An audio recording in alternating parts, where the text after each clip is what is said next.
Welcome to Three Skulls Tavern, a channel devoted to tabletop role-playing games by Free League Publishing. This show is sponsored by WorldMill, online server hosting for the Foundry virtual tabletop. To support the show, head over to patreon.com/MattK. For a minimum of $2 per month, you get access to a ton of extra content.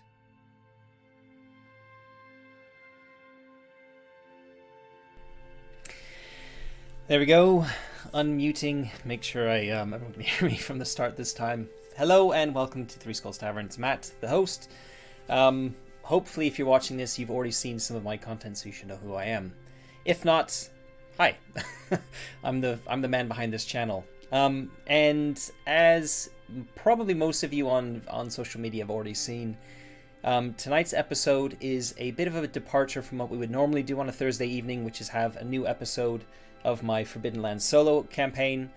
That's because Tony, who's basically does the video editing, is on holiday for 2 weeks, and I need to record and do my own editing to get one out, and I've just not had the time to do that for today.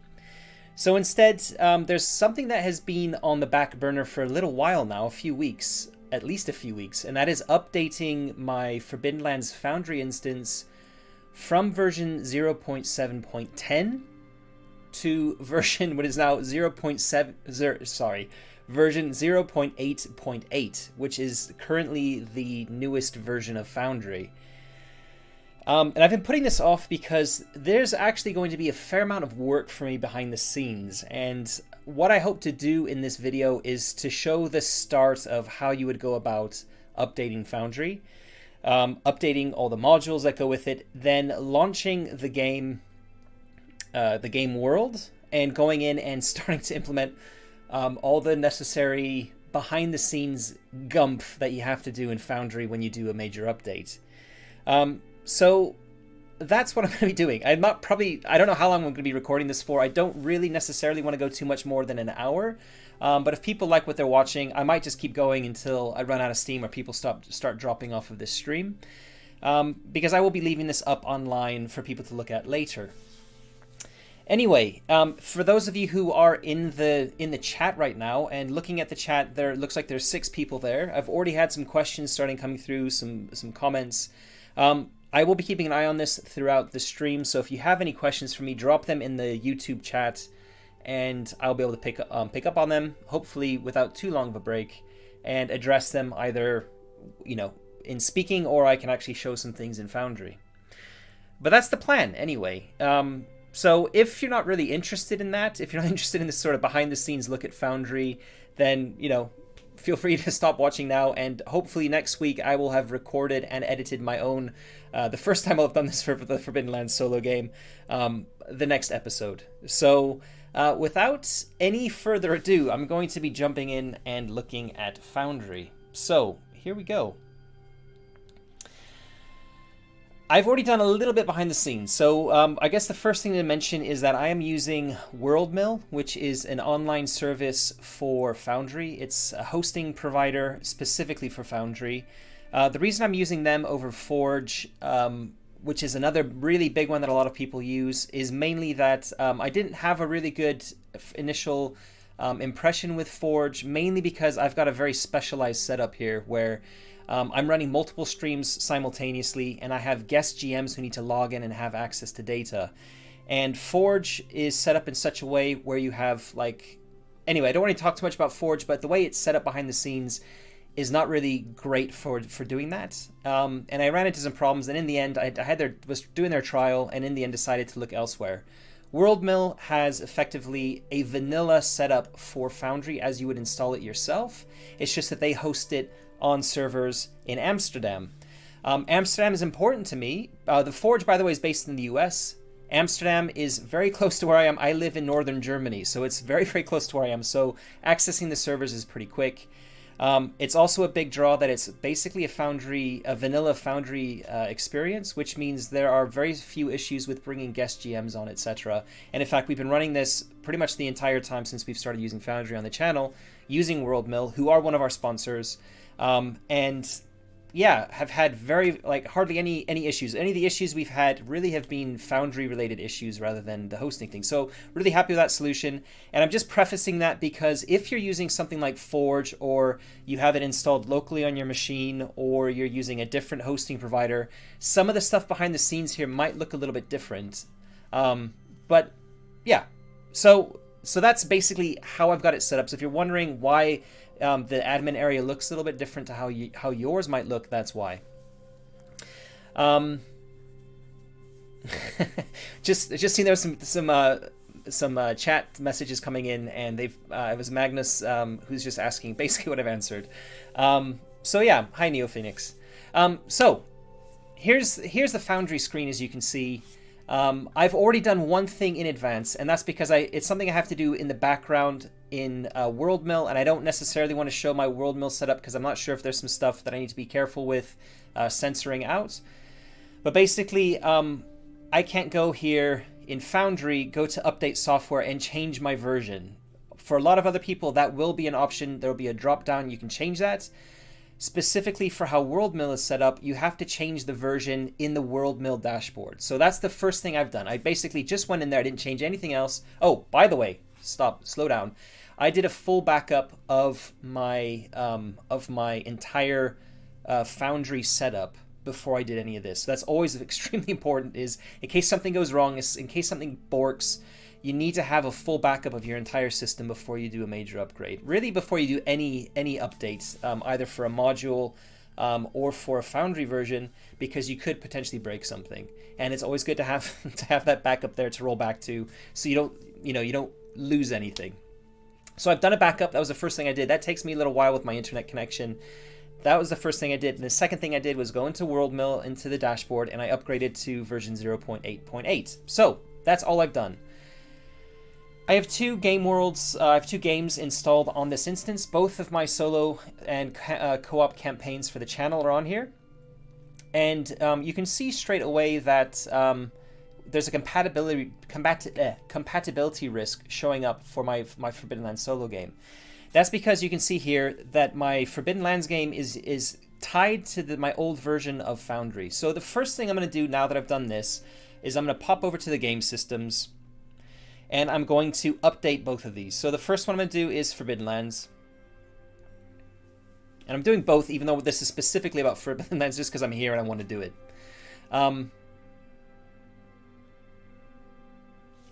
It doesn't seem to have done anything, so that's a bit weird. We click down here and update all. We'll see if that changes it.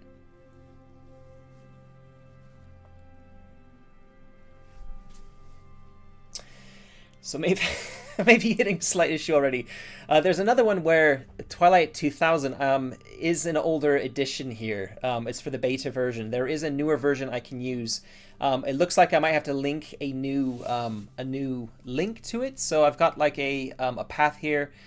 There's probably a different path for Twilight 2000. So I'm not going to do that live because it's not officially available. It doesn't look like it's done it automatically. So I'm going to leave that for now.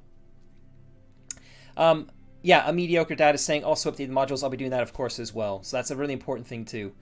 This doesn't seem to be working with the updates, so I'm going to actually refresh my instance here. So I've just hit the refresh button, which would also be F5. Yeah, it's telling me I've got my browser window shrunk down a bit so you can all see this. I use a password manager, which thankfully isn't showing up on the stream. So I'm just going to pop this in here. Obviously, it's all hidden, which is nice. Yeah. Okay, so we're going to try that again. I'm going to go over to Game Systems. I'm going to hit the update button. There we go, and now it's working. So it's updated. It's now at version 6.0.4. If I go back to Game Worlds, you can see here. Interesting that it's stuck here on the 7.10 for some reason. That shouldn't be the case. I imagine if I refresh again, that will go away. No, it's still there. So that's an interesting thing. That might be tied to... I'm not sure what that's tied to exactly, but it's that might be just something that... Oh, it was last opened in 7.10. Okay, good to know. All right, so not to freak out there. There's no compatibility flag here, which means that the latest version is compatible with the version of Foundry I've installed. The next thing to do then is to go to the modules. And I have a lot of modules installed here. You can see a bunch of them have compatibility risks. They did before as well. And as you can see, some of them haven't been updated since at the 0.7 edition of Foundry. So rather than going through, because I have a lot here, going through one by one, I'm just going to go down here and click this Update All button. And what that's going to do is it's going to scroll through every single one of them one at a time. If there is an update, it's going to do the update. If one of the modules has a newly required prerequisite module, it will alert me to that, and I'll have the option to automatically install that too. So I've hit that button. It's going to take a couple of minutes to scroll through.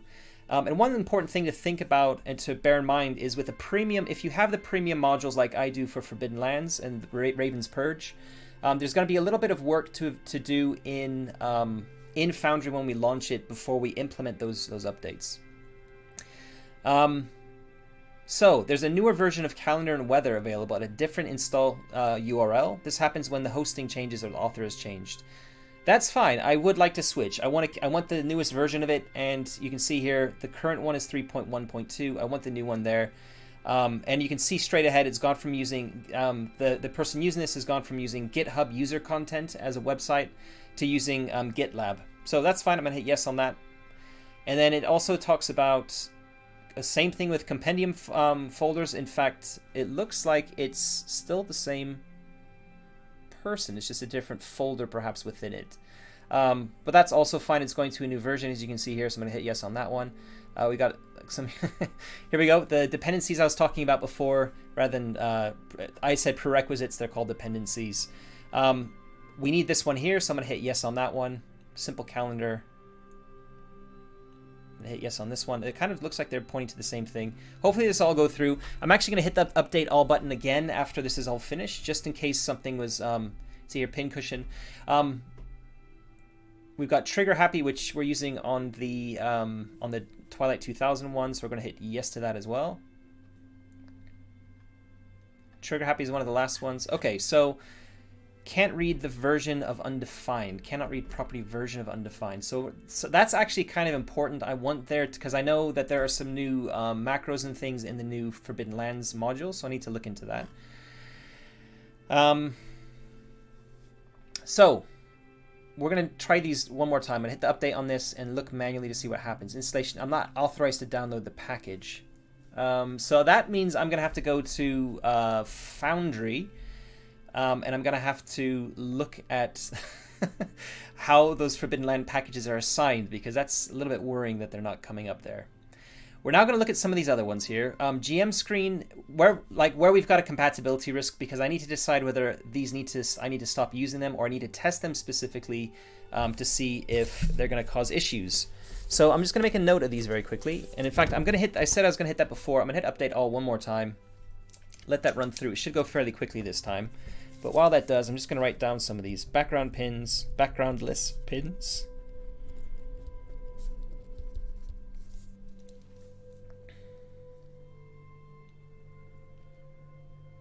A Mediocre Dad, who again is the developer for the Forbidden Lands modules in Foundry, is in the chat right now and is suggesting that other people have had problems with the premium modules. The way to do that is to just uninstall them and reinstall them. And just to check how that works, if I go to install module here and I go over to premium content, you can see some say not owned if you don't own them. And I'm just going to scroll down to some of the alien ones because I own, and some of the Wolfrip ones. Oh no, alien is assigned to my other. I have two Foundry software instances, and some of the stuff is assigned to them. Mutant Year Zero core rulebook. Right, I have that. I've purchased that as premium content, and I can install it on this one. So it's obviously, there is a connection still with my Foundry account, so I don't need to worry about anything going wrong there. Obviously, if you haven't purchased a lot within Foundry, you're not going to be able to do that check like I've just done, but that's just something I could fairly quickly do. So I'm going to uninstall these Forbidden Lands ones.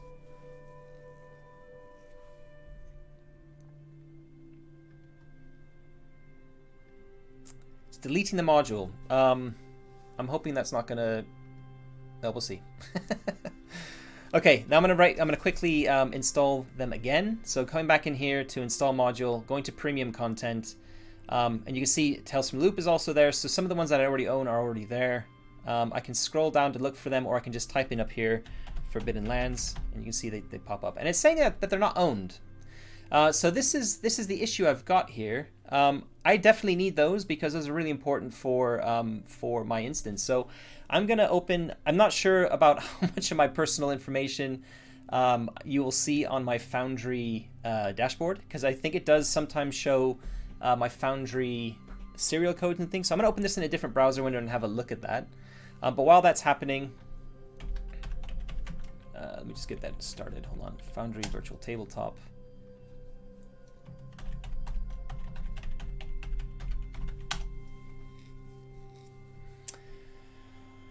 All right.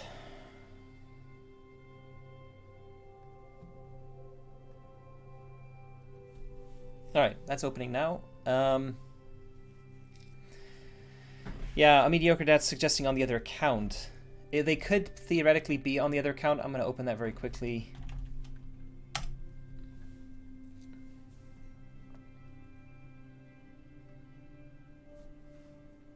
Which is this one here. If I go to add-on modules and I click on install module, let's see if I've got the Forbidden Lands showing up here. Might be the case. I hope not.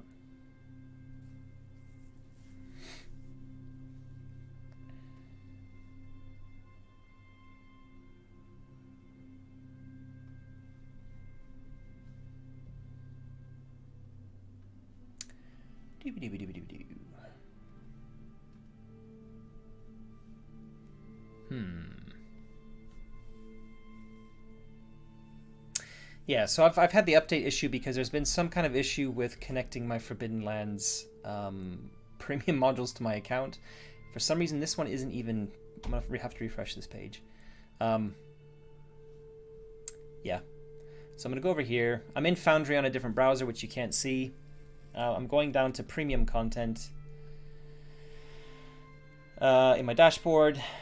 It's definitely showing them here, Forbidden Lands and Forbidden Lands Raven's Purge. And I'm just wondering how I link them now to my... And this is now loading, which is a little bit weird. So I'm not sure why this is loading, nothing's happening. So already things are starting to go pear-shaped. This shouldn't happen. I mean, there's been, I think a part of this is because there are issues with how I've got Forbidden Lands installed, how I've got Foundry installed.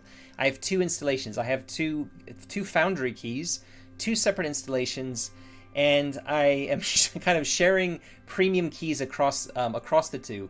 And I've tried to keep it very specific to I'm sharing premium keys for very specific games on one tavern, on one of my like Foundry instances, and I'm sharing the other ones on my other one. And I've tried to keep the two split very kind of religiously, but obviously something has gone a little bit wrong there. So in fact,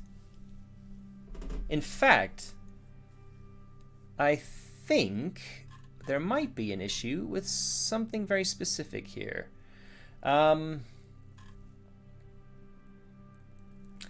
Yeah. Foundry got in touch with me because we do because Foundry is one of our sponsors on the show. They sponsor specific campaigns, and one of the things they do for sponsorship is they provide a free Foundry key to me for the campaigns that they sponsor. And one of the campaigns they sponsored is our current Alien campaign, and I gave that free key to our GM Ed because he didn't have a Foundry license, as a way of saying thank you for GMing, since he's not being paid for it. And there was an issue with how the key hadn't properly been assigned to him, and they were reassigning that key. And I wonder if there's been some sort of crossover where the key that he's purchased is the same, or the key that they've transferred to him is the same key I've been using for this one. Because I'm just looking in my content list here, and I've not purchased Mutant Year Zero as a premium module. I was just wondering about that. I haven't purchased it yet. It's on my list to do, but I haven't done it yet. So if I don't see Warhammer Fantasy in this list, and I don't see Savage Worlds on this list, which are other ones I've purchased, then it looks like my Foundry license might be attached to somebody else. So I'm gonna quickly go here to sorry, this is me troubleshooting. Apologies. This is yeah. Yeah, so I'm going to look here at what we've got. Oh, so Tales from Loop. I have not purchased Tales from Loop. What else is on here that is ready to be installed? Mutant Year Zero. So those are the two new ones. Those are the only two on here. So, in fact, Alien's also not on here. So I'm going to have the same problem here. You can see Alien. I've purchased those. I'm looking at my thing here. They should be linked. So I think this might be Ed's. I might have Ed's list here.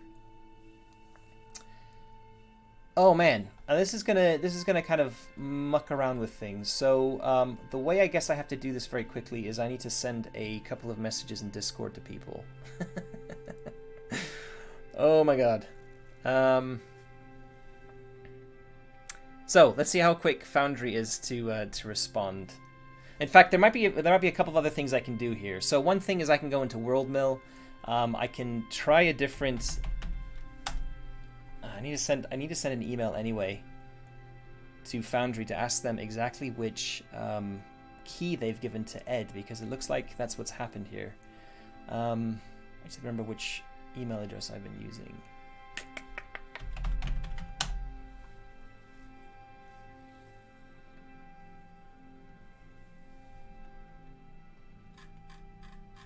Okay, I found the email. I'm just going to quickly reply and say, "Hi Andrew. It looks like the wrong key might have been transferred. Ed, can you please tell me which key you transferred? Just the last 4 digits. Fine. As there should be 2 active keys on my account.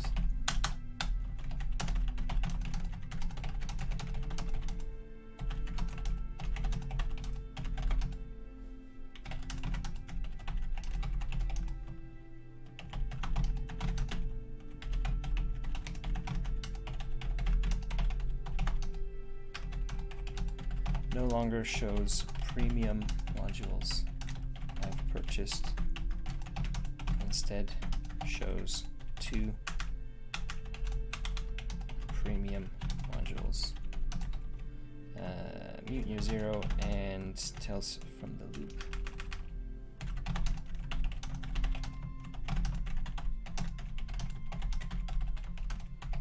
Which I haven't.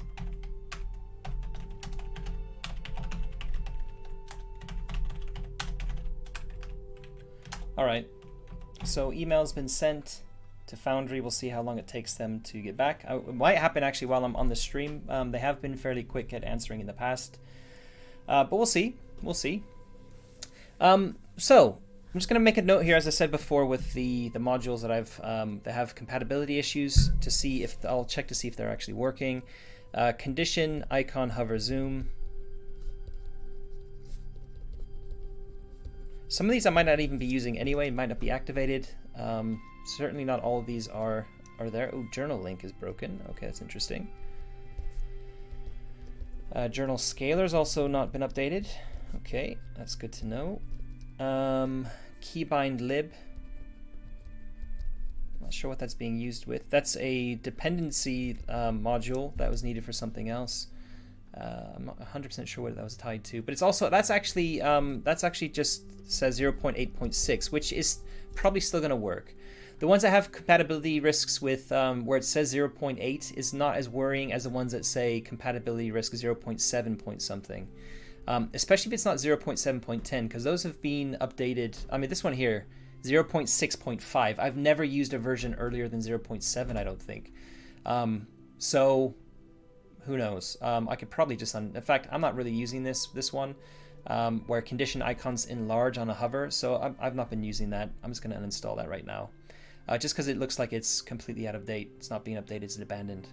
The library ones, the ones that say 0.8, I'm just going to ignore them for now, because I think they're not really going to break anything.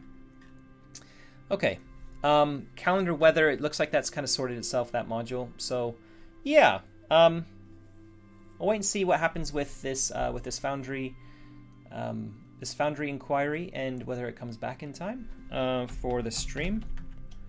But I'll keep going through the lists of things that we need to do. I just need to check which email account I sent this from. I have a stupid number of email accounts, so let's go over there. This is the one. Okay, all right. So I'm going to shrink this down. In the screen you can't see. I'm now in my other screen here. I've gone into WorldMill. I'm going to just open up my dashboard for WorldMill again. I'm not sure how much of this is personal stuff I want to be showing, so I've got it on a different browser. But yeah, I have my my Foundry dashboard open in this other browser. I definitely have to keep it in a different browser because it's showing me my serial numbers for all of the premium content, all the premium modules I own. So I don't want to be obviously showing those on a public stream. So yeah, I just need to wait and find out what's happening, and then I need to try and get those assigned. Cool. So a mediocre dad is sorting me out with some kind of dev modules that I can assign. So I'm going to quickly do that. Before I do that, just because I'm not sure how much this needs to be censored, because if he's basically sending me some sort of like dev versions of these modules, I'm just hiding my screen while I get them installed.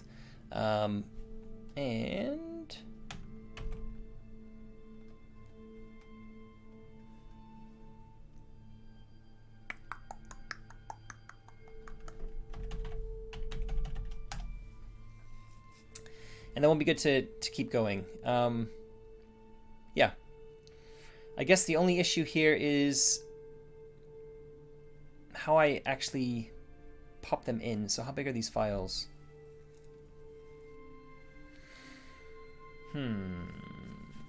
Let me see. I am on a very slow internet connection, so downloading these, if they're potentially quite big, might take a little while. So I'll definitely give it a start. Foundry stuff.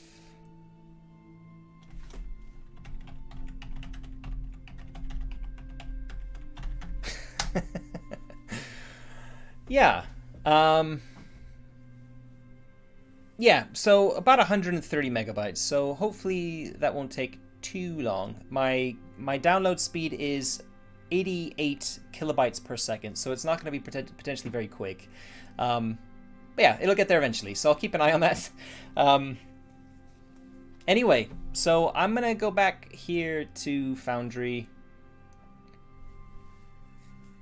So I'll screen back here so you can see this. Now, this is my other instance of Foundry. You can see that it's got Mutant Year Zero and it's got New Alaska. If I go to add-on modules and go look at my premium modules here, hopefully it's not showing anything. So this is a bit weird that this seems to be disconnected completely from my Foundry thing, which is not good because it's not showing. Here we go. Premium content. Let's see if anything's owned here. Warhammer. Okay, that's good. That should be there. Because I do own that. What else have we got here? Savage Worlds. I own that too. Alien Forbidden Lands. Okay, so all of my stuff is actually on the wrong. I've got the wrong key assigned here, and this is something I can probably sort out fairly quickly. Because I think I know what I did. I had an issue. This is potentially a WorldMill issue that is of my own making. When the premium module got sent to Ed, it looked like one of my Foundry instances didn't have a Foundry license assigned to it anymore.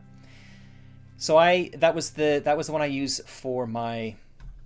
That was the Foundry instance here that I'm using for the New Alaska, the Alien game. Now, when I looked at my Forbidden Lands one in WorldMill to see which serial number I have assigned to it, you can't actually see the serial number. It's all hashed out. So I thought, okay, I think it's this one here. I'm going to assign this serial number to this Alaska, this alien instance of Foundry I've installed. And what I've actually done is I've used the same license twice. And because I just did that today, I've kind of borked my old installation. So I'm going back into WorldMill on the dashboard. I'm going to go in here. I'm going to change my Foundry license key to the one that it should be using, which is this one here.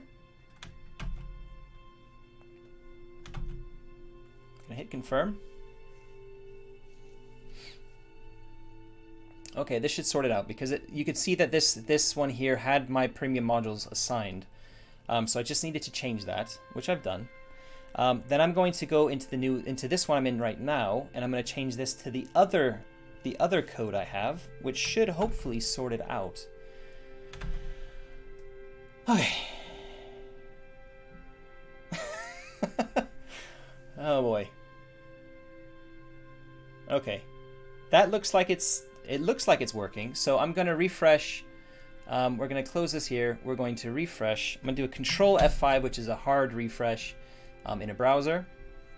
So that clears the cache and does completely refreshes it. I'm going to do the same thing to this one here. All right. So here we go. Oh boy.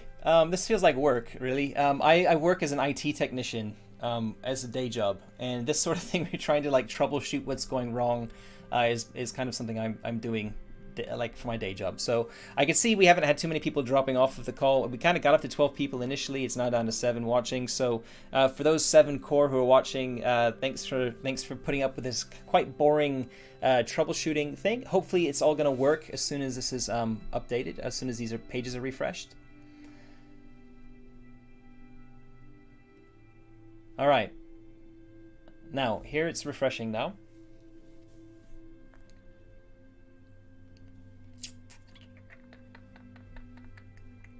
Yeah. Ross has just said in the chat, at least I've figured out what's happened. I think I have. So I've got to agree to the Foundry terms and conditions here. Okay.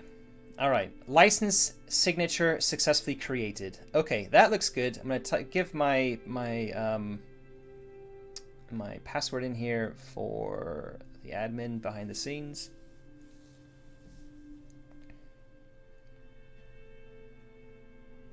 Okay, I'm going to go straight over to my head-on module, so I'm going to click on this install one. I'm going to click on premium content as soon as it's available there. But while that is happening, I'm going to go over here to my mill cannot be found. Oh, dear God. Hopefully, we're playing Alien next weekend. Not this weekend, but next weekend. So I'm hoping it does find it. Otherwise, yeah. I've got time to figure that out. At least I know what's happening. Okay, I'm back in Foundry after I've reassigned my key, so hopefully this is going to kind of sort itself out. Yeah, here we go. All right, let's have a look. Premium content. Okay, Tales from Loop is gone. That's a good start. Warhammer is there. This is okay, so this is going to be the right assignment now. Savage Worlds is there. Alien and Forbidden Lands are all there. So I'm now going to install all of these one at a time. I know I don't need to do the Alien one first, but I'm going to do it anyway because they need to be installed. I'm only using the core rulebook, I believe. So interesting. Forbidden Lands, then I am only using the core game and Raven's Purge. I'm not using Bitter Reach, so I'm not going to install the Bitter Reach for now because it's just adding extra content. This is something worth mentioning about Foundry, by the way. Every module that you install adds basically data to your Foundry installation. So if you're running something online and you have a bunch of modules installed and potentially activated, you could theoretically be slowing things down. So it's always a good idea to only install the modules that you think you're going to be using, and to only activate, if you've got some installed that you think you might be using but you've tested them and you're not really going to use them. In my opinion, it's always the best, the cleanest way, the most optimum way of running Foundry is to then go into your back your setup here, and to remove to actually uninstall those modules so that you're not kind of bloating your instance up with a bunch of modules. Especially premium modules, they can definitely add a lot of file size to your install. So only really use the ones that you're planning on using. So I'm just using Core Game and Ravensburg. I'm actually not really using much from Ravensburg, but I'm still installing it anyway. So that's why, like for our Alien game, we're not using anything from the starter set. We're not using anything from Destroyer of Worlds. So I've not activated any of them. Okay, so these are all now activated. If I come down here and look, you'll see here that Forbidden Lands is at version 2.0.0 for both of those, and they're here. So got there in the end. I'm just going to quickly check on this one. Okay, this looks good. I'm going to hit agree, and hopefully my... oh, this is my Alien one. Oh, man. I can't have Alien on the same... Oh, man, this is a bit weird. So this is actually going to cause problems. I'm going to have to look at reassigning some of my premium modules.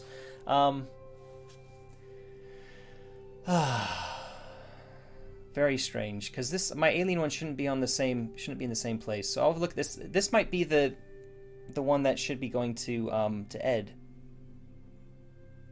We'll see about this very quickly. Premium content. No, Tales from Loop is not there. Okay, so what this actually means is this is definitely a separate serial number for Foundry that I'm using here. It looks like if you buy a premium module, that premium module is available on every installation of Foundry that you have. So I could use them across like 3 or 4 Foundry installations. So that's cool. I don't need to worry about anything. So figured it out. That's all done. I'm gonna close this now. I don't need to use my Alien one. Don't need to kind of worry about that. So, here we go now. I'm going to actually launch my Forbidden Lands world now. So I click this. It's saying launching it will migrate its data model from an older core software version to the currently installed 0.8.8.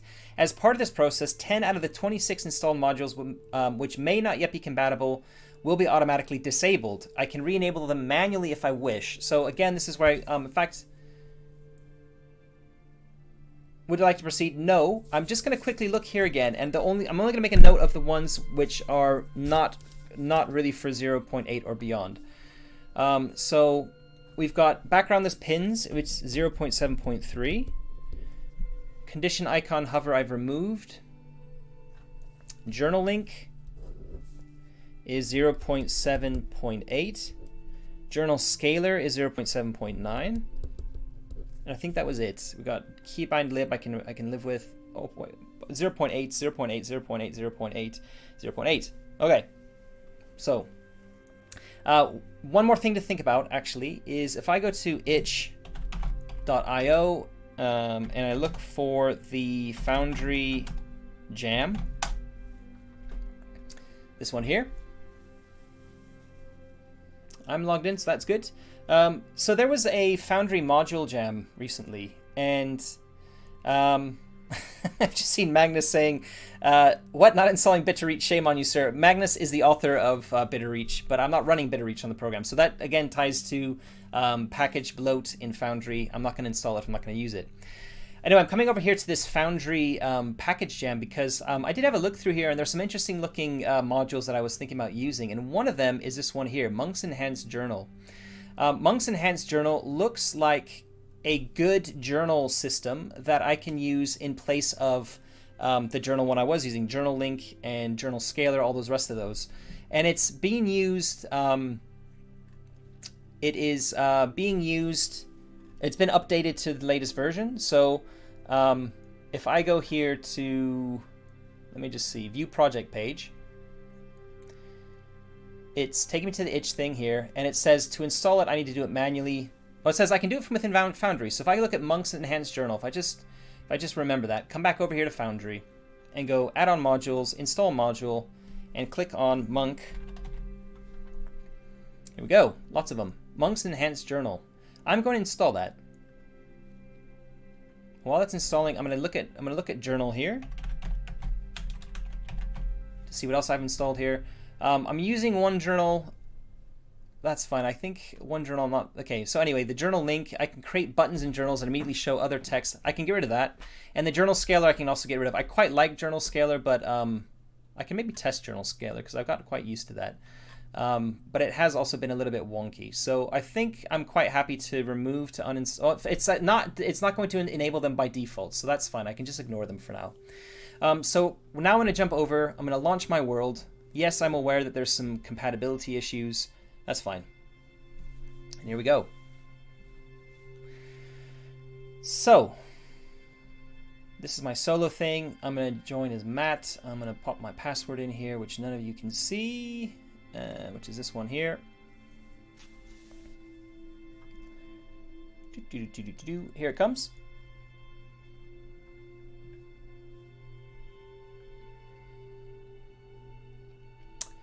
And yeah, this takes a little bit of time, mainly because I have a bad internet connection. So this usually always takes time, and when I'm streaming stuff, I have to load this in the background and wait a minute or two for it to kind of load in and kick in. But yeah, anyway, just want to go back to this itch Foundry gem. There's some pretty cool stuff in here, and it's definitely, I'm sorting it by the most popular ones here, and there were definitely some in here that I did like the look of. The enhanced journal was one that I quite liked. I'm just trying to remember, there's some other ones. There's some kind of funny ones, like you can add player achievements to Foundry, so that when players are playing, it pops up with like, oh, you've got an achievement for doing such and such. Better roofs, I quite like the look of. If you're using, layered maps, where you have a map with like a roof layer or multiple layers, where you can actually see through roofs like this, which I think is quite cool. Anyway, like if you want a nice more dice, I think this was one I wanted to use as well, because it added some more options for Dice So Nice. It works as an add-on to Dice So Nice, adding more textures and dice faces to give users more customization options. This actually isn't needed for any of the games that I'm running, because they already have custom dice for basically for the Forbidden Lands like specialized dice. So it'd kind of be interesting to use this, and kind of cool to use this for other games where there aren't customized dice. But anyway, I'm gonna stop looking at that now.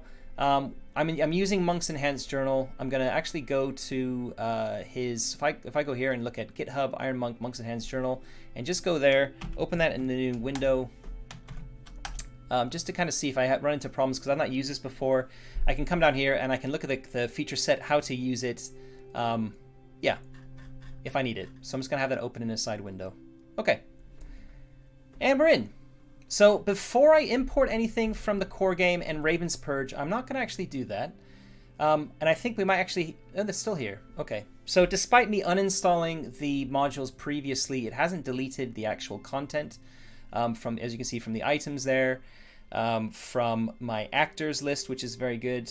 I'll move PCs down here, actually at the bottom. And the first thing to do here, the first thing to kind of keep an eye on is, and this is definitely worth keeping in mind, is that if I was just to go and hit import on those, I would get duplications of everything. So I'd get duplications of all my Raven's Purge journal entries. I'd get duplications of all of my Game Master's Guide and Player's Handbook entries, and I don't want that. So the way we do is you come here, you right click on these, and you delete the actual entries from each of these. Oh.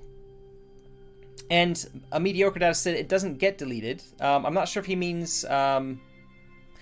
I've discussed this with him before, and I think going forward that it won't actually create duplicate entries, but I'm not sure that's happened yet. So I'm not sure, a mediocre dad, if you can just clarify that there's that manual step still that I need to delete these before I do the import, that would be good to know. I'm not sure if with the new version 0.8.8, whether it will be able to tell that there are current entries, and if they exist, it won't actually create duplicates. Because that was something that was meant to be added at some point. One thing to note though is that as I've gone through and I've created my own entries, so journal entries for example, you can see here there's one called decks, there's one here called villages, castles, NPCs, etc. I've not included them in these, like any of these here. So list of encounters, so this list of encounters actually is also in the player's handbook, in the GM's guide, under encounters and under random encounters. we have all these random encounters, but rather than having them kept there, I've actually played around with how these encounters are handled in my macros, and I needed them separately, and so I've put them in a separate folder so they don't actually get accidentally deleted. So I've been quite careful to keep everything separate. I should be okay to just delete these. So a mediocre dad in the chat has confirmed if I delete everything now and then do the import again, going forward, the modules will update the existing entries instead of these old ones. This is a feature that only became available in 0.8. So if you're migrating from 0.7 into 0.8, this is only something you only have to do once, hopefully, and afterwards you don't have to think about this ever again. So I'm going to go through here. I'm going to right-click. I'm going to delete everything here, here, and here. Okay, I'm going to go into my compendium. And I've also, as you can see in my compendium, I've got some separate ones that I've created. The core game I can remove. I can delete. Raven's Purge I can delete. I go over to my items, and I'm going to delete everything in my items. I haven't added any custom items to the game, so that's fine. I'm going to delete my core game and my Raven's Purge actors list, and I think that's it. No, I have to delete these as well. So I've created separate scenes for the ones I'm using. You can see Welcome, Battle Map, and Ravenlands. So by deleting these, I'm not actually losing anything. So deleting those, and everything should still stay because they're separate. And that's it. So I'm gonna go then. Oh, compendium, compendiums. I think I don't need to delete anything in the compendiums. Pretty sure I don't. So I come back over here to my gear menu. I go to configure settings, module settings, and if I scroll down to the Forbidden Lands ones, I can do the import manually from here. So that's quite. In case you're wondering, oh, you said no, I don't want to import now. How am I going to import later? This is where you do it from. So I click the begin importing button. I can say this is all the stuff I want to import. As you can see, this is all stuff I've deleted. It doesn't mention anything I've kept. Playlists, I didn't look at playlists. I don't see anything there actually. So other than what's the soundtrack one? Oh, there is a Forbidden Lands soundtrack. So I'm actually going to remove that. I'm not using it within Foundry anyway. So that's one thing I didn't see. So we're going to go back here, configure settings, module settings, scroll down to Forbidden Lands, click that again. And everything I see on here looks good. The journals, the actors, the items, the macros, the tables, the scenes, and the playlists. Yeah, so begin importing. It's starting to do that. While that's happening, yeah, so Mediocre Dad said there's no point removing the soundtrack. I'm not using it, so I don't. That's fine. I don't really mind doing that, but it looks like you don't need to do that. If I then click, that's finished now. So if I just show you very quickly, and I click on, for example, this one here, look, the Player's Handbook and the Game Master's Guide are back in my list. So yeah, they're back. If I go over to the items, my core game is there. Remember, I haven't added the Raven's Purge content yet, and the core game actors are all in there as they were before. So there's no issues there. I'm going to do the same thing with Raven's Purge. We're going to import it all back in. And just look at the playlist. The playlist is also the soundtrack again as well. Anyway. Import complete, no issues. So that's good. One more thing I want to check is the dice so nice, because this has been, has had an update. I'm just going to quickly look at it just to make sure. As you can see here, the dice are all the correct dice that I need. That's fine. I'm going to do a test roll. They all look good. That's fine. Hit save. I know that's had a big update recently. I wanted to make sure it was working with, still working nicely with Forbidden Lands. It is, so that's good. And yeah, that's really it. So the one thing to check then is to go, okay, and you can see here on my scenes, I have a bunch of new scenes added. So if I go to my scenes thing here, it automatically adds the Raven's Land and the Ravenlands and the Welcome to the Forbidden Lands one. I already have a Welcome one, I already have a Battle Map, and I have the Ravenlands one. So all these extra ones, like the Forbidden Lands here, I don't need them, right? So all I'm gonna do is, while it can load it up, it's gonna take a little bit of time because of my internet connection, but I don't need them. So all I can do is right click and I can configure, I think.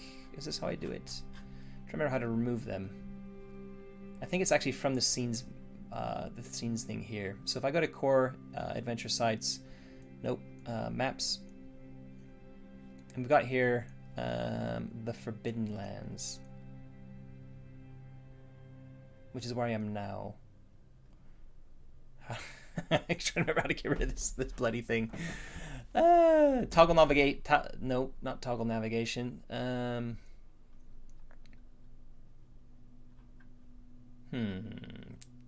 Toggle navigation. All right. So toggle navigation, and then what? Right click. Right click. Toggle navigation. Okay. So if I go to Ravenlands, which is what I want to use, yep, and I right click on this one and say toggle navigation. Okay, away it goes. I'm not sure why this one. Oh, because this is set as my. Okay, so I need to activate. Let me activate this one. There's the activation little icon on it. I'm going to right click on this one, get rid of it. There it goes. So if I actually toggle the activate this one, the welcome scene, it doesn't really matter. Like, this is where I would probably want to come when I'm doing when I'm recording something. But this is my own custom welcome screen. But anyway, there we are. There we are. So that's all that stuff done. I'm now going to go to my modules list here, manage modules. It's going to come up with a list here. Backgroundless pins has a compatibility issue, right? Journal link, journal scaler, keybind lib all have, well, keybind lib is actually probably needed for some of these, and its compatibility risk should be okay. Library, this library is also a dependency, so I'm gonna select that one as well. Monk's Enhanced Journal is a new one I'm using, so I'm gonna click that. I'm not using OneJournal currently, so I'm not gonna re-enable that. Pin cushion, quick insert, keybind lid. Look at that. So this is where one of these comes into play, but I've already activated that. There's that one there. Reverse initiative order I definitely need. I'm not using any of the rest of these, so that should be fine. I'm going to save my module settings. It's going to reload. About time, it's dependency. Simple calendar is not enabled. Simple calendar. Whoops. There we go. Okay. Let's see if this works.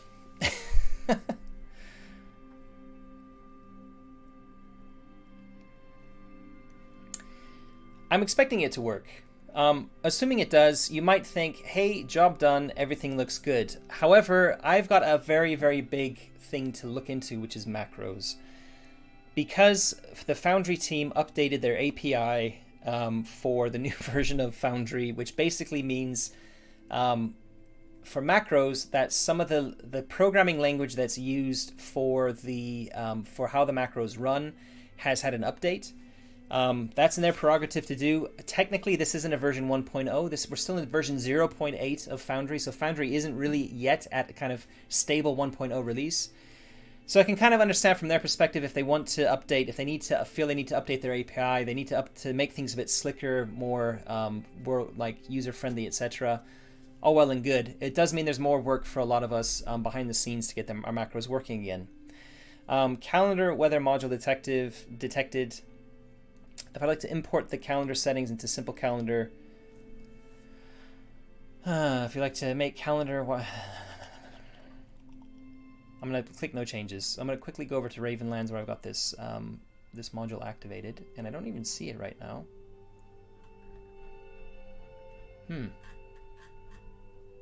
Yeah, so that's weird. The entire module's not even showing up. So, whatever. I've actually got to do a different weather thing here, and I've got a day tracker, so that's kind of okay. A mediocre data is saying in the chat that the calendar thing is a mess. I kind of agree. I haven't liked that the kind of the weather element of it was completely off. Like I was getting 21 degrees at nighttime for effectively the end of autumn, beginning of winter, where it should be really bloody cold. Yeah. Yeah. So here we go. I'm gonna do some practicing with. Here we go. Turn this off.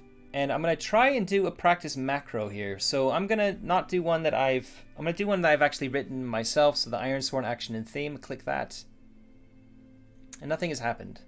I'm going to click my general encounter oracle. Nothing happens. I'm going to click on the random encounters one. This looks like it's working.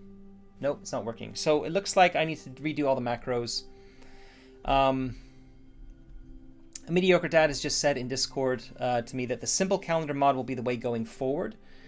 So it looks like what I want to do, just to make sure I'm not kind of making things messy for myself later, I'm going to go to manage modules, and I'm going to take off the calendar weather module, right?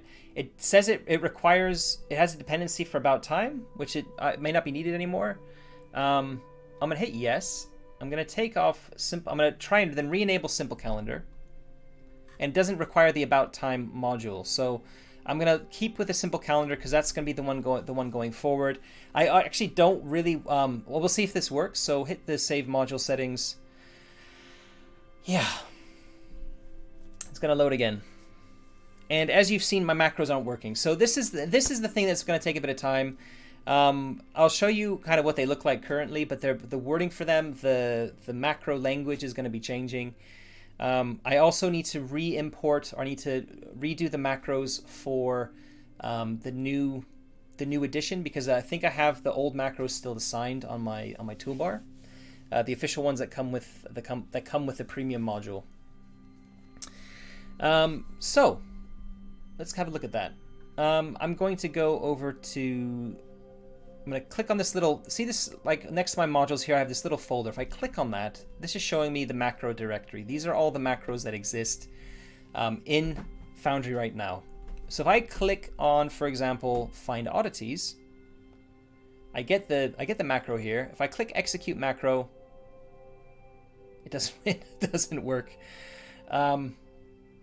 Okay, so I actually need to go to my macros here, which I think are in my, this is something I didn't do yet.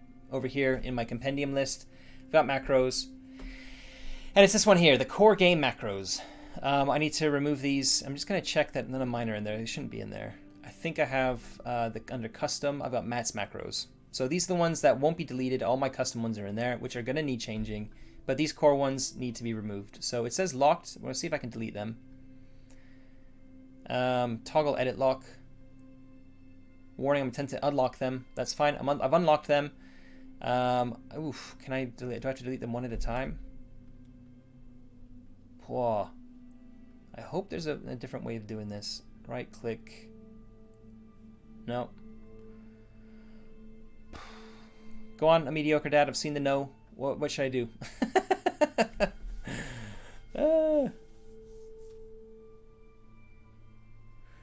So while he's telling me what to do, I'm not going to delete them one at a time.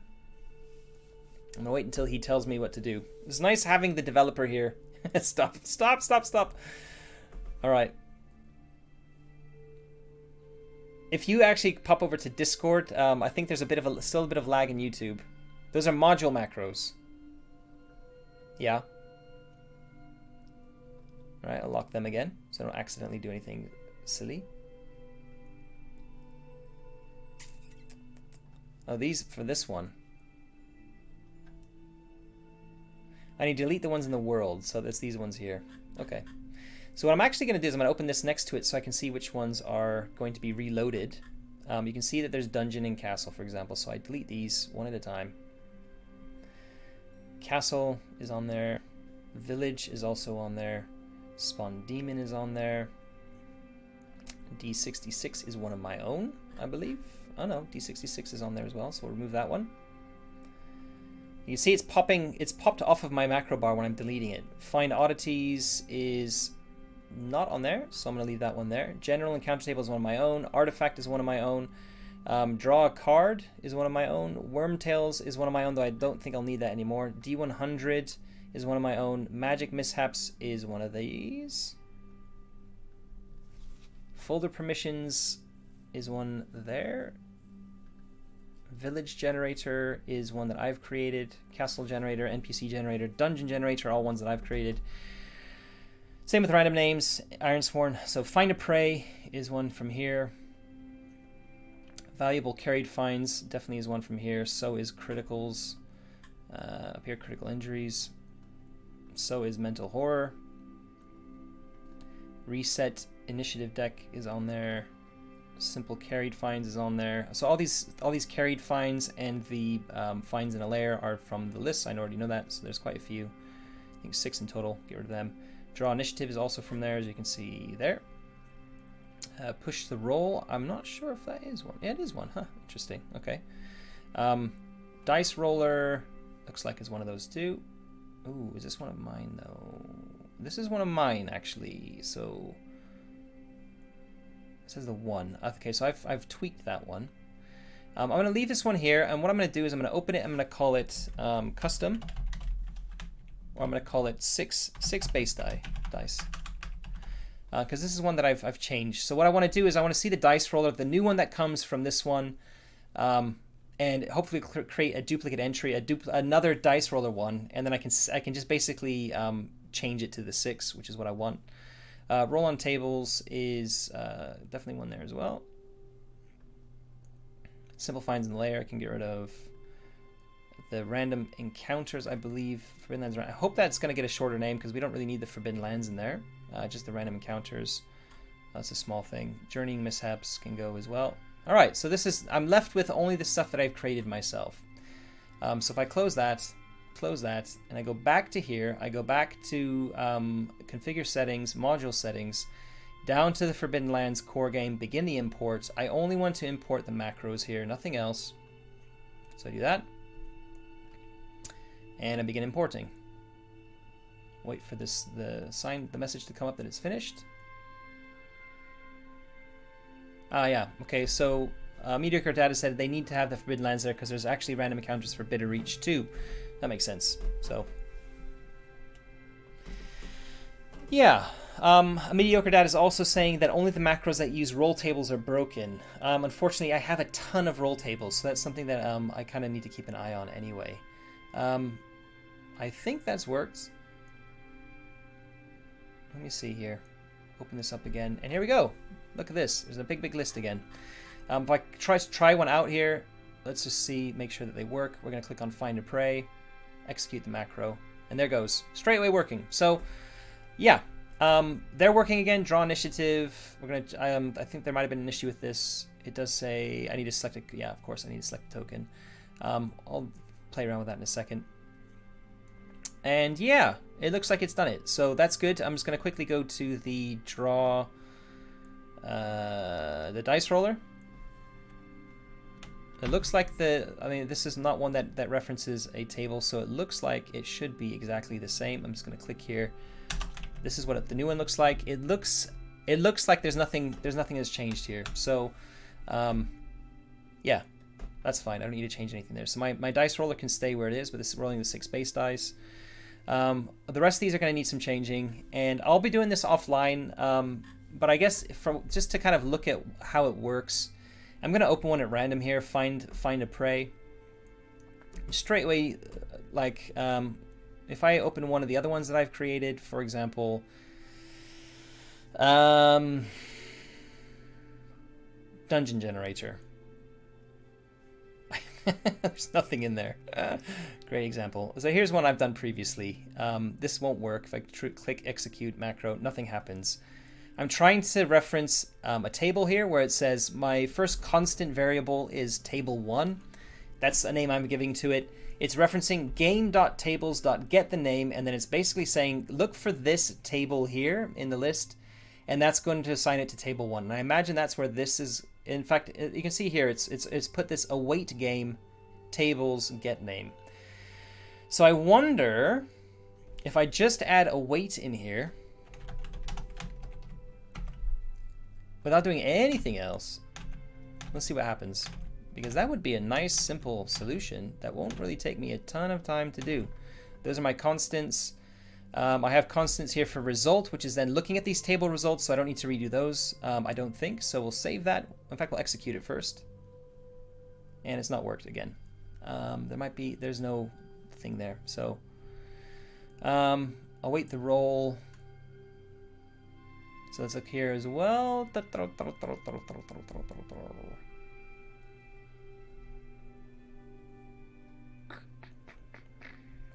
Constant table roll, await the game, find a roll. Then it looks like I might have to put this dot roll. Here's the dot roll with the results.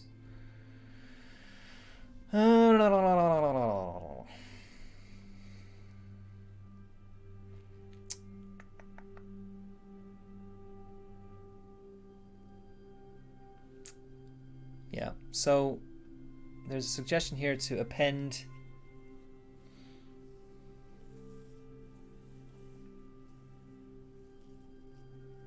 So the question is, if I append dot roll like this, which I've got down here with this table1 dot roll, potentially potentially, if I just remove that dot roll from the later one, so it's not doing it twice.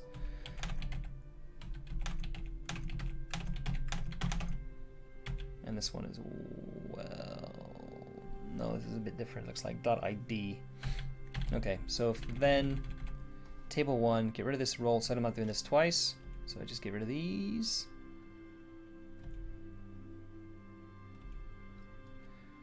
So I'm not a programmer, although I have done some programming courses in the past, so I kind of get the gist of it. It's just that I don't like, I can look at code and figure out a little bit what's going on, but writing my own code just takes an absolute long time to do. So let's try that. It's worked. Cool. So village generator is now my size undefined, ruler undefined, attitude undefined, problem undefined. Okie dokie, let's have a look at why that's happening. Let's look at my journals. Let's look at, I'm looking for a table called settlement prefix. Oh god, did I get rid of those? Not in journals, it's under here, isn't it? Oracles. Villages, settlement prefix. So for some reason it's not looking into these. That's because, why?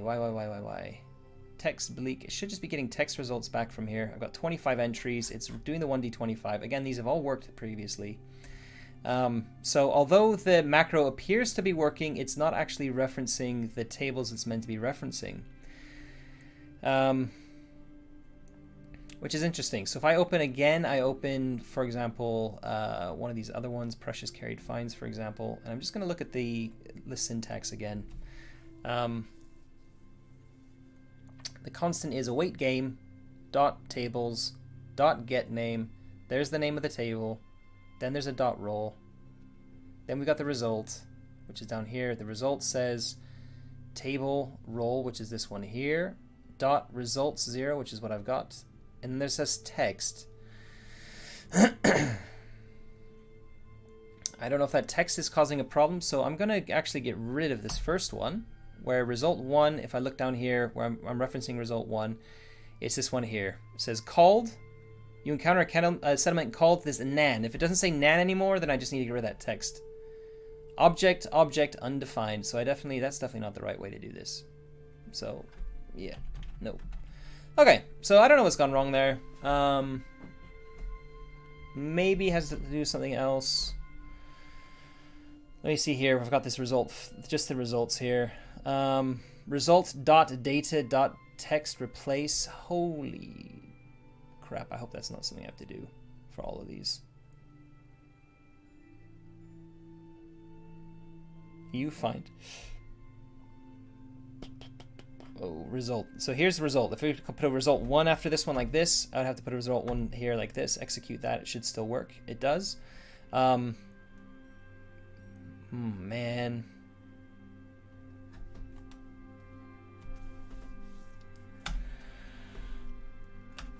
Okay, so I just need to get this .text, this .data.text, it looks like. So let me just pop that in here. So it looks like I don't need the text here. Maybe I just put it after like this. So if I put the .data text like that, let's run that. Frost undefined, that's good, it's working. Okay, so all I need to do is I just need to go to this bit here, and I just need to put the .data before text. That's a little bit quicker than messing with all the other references. Let's do that very quickly and see if that will fix everything.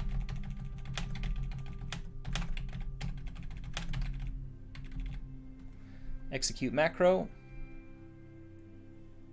It's not working. Oh, dot text. There we go. Too many dots. All right. Execute macro. Hey, it worked. All right. So, figuring out how to do it. These are all from 2 minutes ago. I can get rid of all these. This is from 14 days ago. Keep that one as it is. But it's working now. I've got this village generator. Let's have a look if it's created a journal entry straight away under villages. And as you can see here, we've got Morn Cairn, which is the new one that's just come up. We have, we have Frost Undefined and Object. So even the export is working brilliantly from my journal there. I can delete all these because these aren't real ones. And you can see deep mark is still there from the previous one I did. So my village generator is still working. I'm not probably using this anymore, but it's worth just kind of mentioning. I'm going to actually put in front of this, I'm going to put fix. So just to note that this is a fixed one. And I'm going to put here in front a mediocre dad. What's the syntax for putting a comment in here? Is it like a hash? Is it like a hash, or is it a like an @ sign or something like that? If you can let me know, that'd be good, because I want to put a comment in here on what I need to change. So I'm gonna put this one first. I'm gonna say need to add await to need to change game.tables to await space game.tables. Okay, so I'll just do it like this. Thank you. And do another one. I'm gonna keep these on separate lines. So I need to change. Need to add the .roll to the end of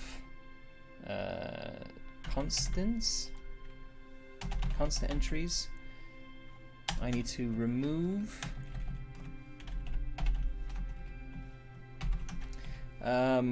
the .roll from result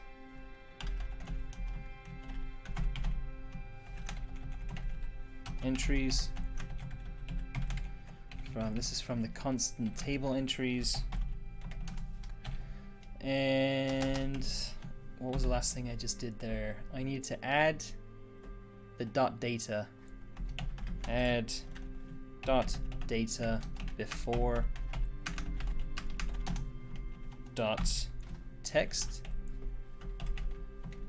for the const result entries. All right, that's all I did, and it worked. So looking at this, I'm gonna do one more of mine. I'm gonna look at the Ironsworn action and theme deck here, because this only has, you can see, 2 tables to work with, so it should be pretty quick. So the first thing to do is I'm gonna add in here await, as I've suggested. I'm gonna go to the end here. I'm gonna add .roll like this. I'm gonna remove that from here. And I'm gonna add before here .data and .data. And I'm gonna try it. Let's execute the macro and have a look if it worked. Look at that, transform fellowship. Let's do it again. Scheme disease, it's working. Perfect. All right, so nice. There's my macros fixed. All right.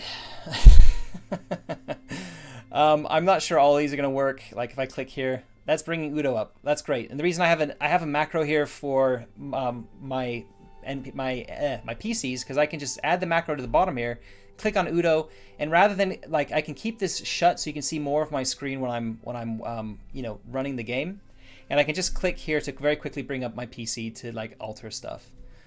Poor Udo is still broken and dying actually. So yeah, I have to go through now all of my macros that I've created. I need to amend them so that they have those that kind of syntax change with how the programming works. The kind of programming language has been updated. It doesn't look like it's going to take that long. I'm going to test every single one of them after I've fixed them to make sure that they work. If they're not working, I'll probably be reaching out to a mediocre dad to fix this. Hey Captain Ouch or Erdnase in chat, saying, well, I wish I had the developer in live chat whenever I updated. It is quite nice. He did actually reach out to me when I mentioned I was going to be running this to say he was available and would be online. So thank you very much for Mediocre Dad for being here. He's working on the new dice roller, which is pretty cool. And yeah, and I'm definitely alongside Captain Ouch or Erdnase that definitely not only a mediocre dad, but Paul Watson and all the other devs, Steph Ouch, they're all doing a really great job on these Foundry modules. They look amazing. They work really well. They're really working hard to get the updates implemented when Foundry implements some fairly big changes to the underlying system. I've seen on the Foundry Discord that there's talk already of the 0.9 edition of Foundry. Like people can activate it now if you want to get in on the test bed version. So I could be going through this entire palava again in a month or two's time when 0.9 drops. Hopefully by the time version 1.0 drops, subsequent updates will be less involved, because by the time they get to that, hopefully everything will be ironed out with the API and everything else, and there'll be a lot less. There should be a lot fewer issues in terms of these kind of game breaking or these like Foundry breaking things. But yeah, I also got to the bottom of some very interesting problems. For example, I had an issue where I had, one of my Foundry keys had been transferred somewhere else, and I had the one that had been transferred incorrectly assigned to this Foundry instance. So figuring that out took a little bit of time. I got there in the end. Everything appears to be working properly behind the scenes, and I'm pretty happy, because the main thing I was worried about was fixing all the macros. That appears to be something I don't need to worry about. Because I've just updated a few here, like the Ironsworn one. Me going into the macro, changing some of the syntax is not going to take me very long. I just need to remember to do it in a systematic way where I'm remembering all the steps that are involved, and yeah, that's what I need to do. So I am now updated. Foundry is now updated to version 0.8.8 on all of my Foundry instances, and I now need to go through all my macros, both in this game, and the Twilight 2000 game, and get them updated. The Alien game I'm not running. I'm a player, not a GM, and I know Ed, our GM, is not using any of the using any macros. So hopefully the update to the new version should be relatively painless for him. Yeah, a mediocre dad. I've just seen pro life tip: don't do it. Don't be a developer. That's a kind of a common thing. Unless, developing is that can be quite a thankless task. I know I definitely looked at becoming a developer one stage and very quickly realized it wasn't something for me. I didn't have the patience for it, and yeah, I don't regret that decision. So anyone who is actually a developer, we very much appreciate your efforts. I'm glad that you're able to be paid by Free League for these premium modules and you're getting something back. So, yeah, that's my Foundry thing. It's gone a little bit over an hour. I wasn't sure how long this was going to take, and really thinking about how many of my issues were fairly specific to how I've got Foundry set up, i.e. my weird Foundry license allocation issue. Other people are not really going to have that issue. I was able to figure that out relatively quickly if you think about it.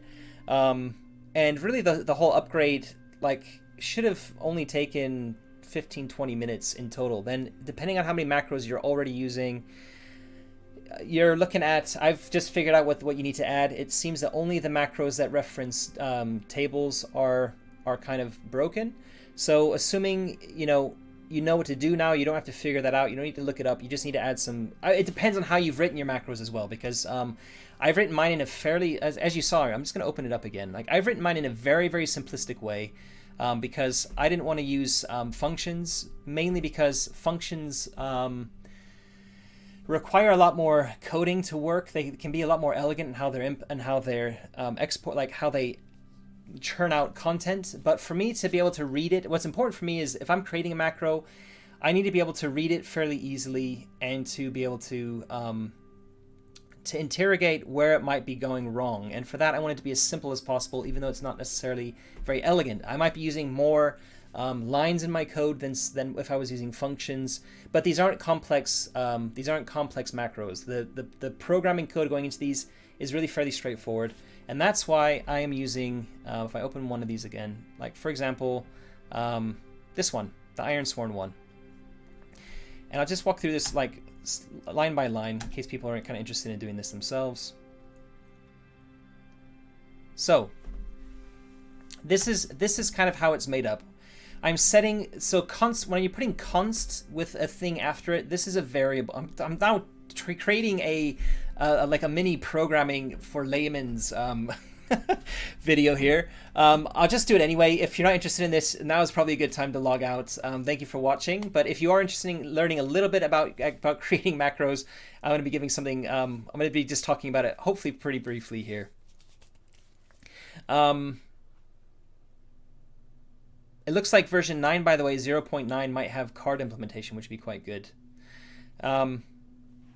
So, if you don't know anything about programming, you probably really shouldn't be coming in here. But the way this works, I'll try and explain it a bit, is each of these is like each line of this is telling Foundry to do something. And that's all it's saying is you're going to create a constant, create a variable called table1. Table1, you're creating that because you're going to reference it later on in the code, right? And the code, this is very specific to how Foundry works, is this. It's saying await game. I don't know what the await is there for, but like reference game.tables. So going into the game folder, maybe this probably has to do with like how Foundry's folder structure is arranged, perhaps. It's saying look within the games at the tables, go into the tables and get a name, and the name we're looking for. So we're saying reference this table, and the table referencing it by name in brackets with quotation marks is whatever the table is that you're referencing. It needs to look exactly like it does over here. So for example, I go to, over here in compendiums. So if I open up here oracles, as I've done, and I go to, here it is here. Inspiration action, inspiration theme. I have a hyphen in these. There's no space. If I was to have a space here, I would need to put the space in like that. It needs to be identical, otherwise it's not going to be able to reference it.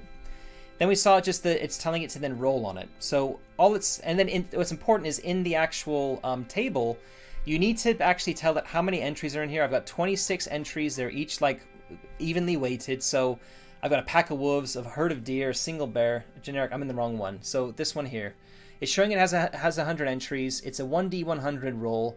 So it's going to basically just roll on this list here. It's going to pick a number out of the 1D100, and it's going to output whatever that entry is for that. So I've had to put these all in manually, by the way. I've got tons. If you look at all these oracles I have, I've populated all of these manually. Look at these names. It's absolutely bloody ridiculous. This took hours and hours and hours to do, but in the end it was worth it because it's really made my Foundry experience pretty slick in terms of rolling things randomly. Oh yeah, my villagers. I got a bloody hell lot of villagers. Anyway, NPCs, names, castles. Anyway. So it looks up, it rolls on one of these, so it's rolling, it's getting a random inspiration action. Then I'm doing it again. It's assigning whatever that text is. It's assigning that text to table, or it's no, not quite yet. What I could do to make this even slicker is I could get rid of this entire result here, and I could put this all in one roll here, and put with this I could just do this. Watch this.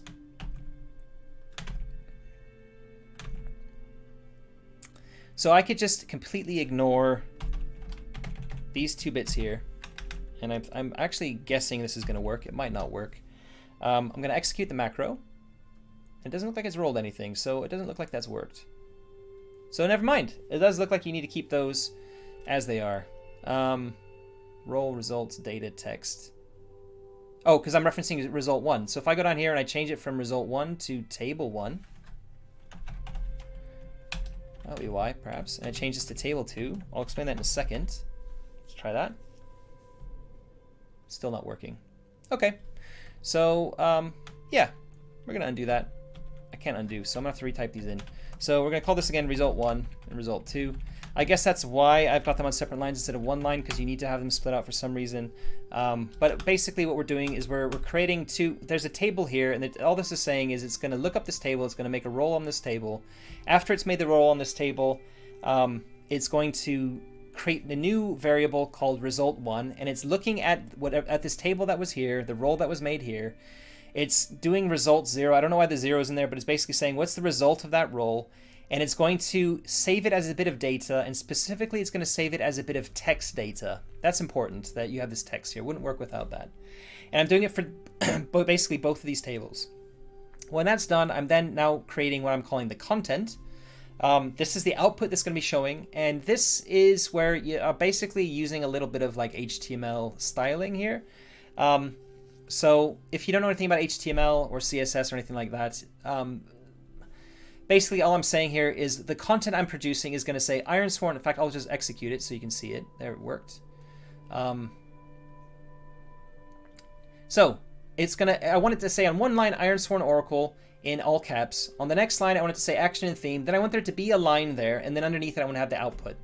So this is basically saying, this first line here is referencing something that the developer has put together, which is it's saying, I want to have this nice fancy border going around the edge of the output here. And I also want the text inside it to be using a specific font. So it's all going to look like it does here, right?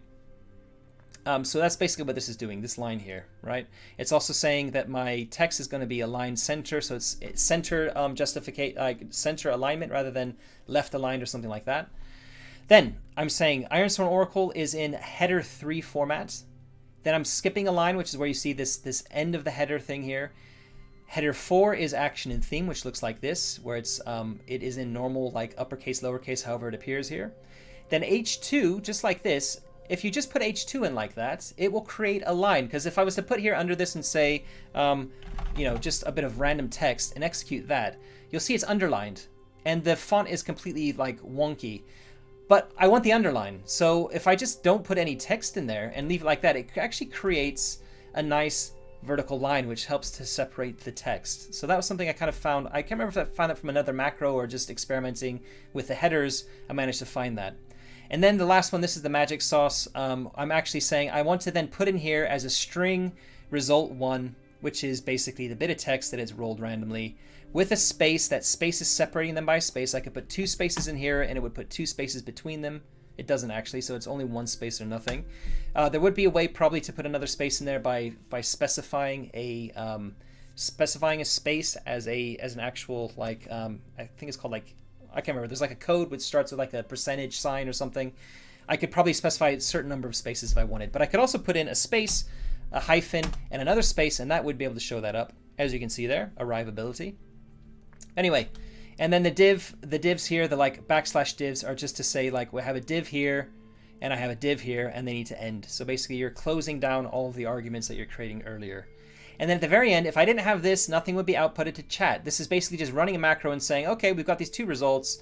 They're going to be formatted in this way, but we need to tell the macro to actually chuck all that information into the chat log. So this is basically saying, we're going to create a chat message with the content, and here's the content, everything I've just defined. That in a nutshell is a very easy macro.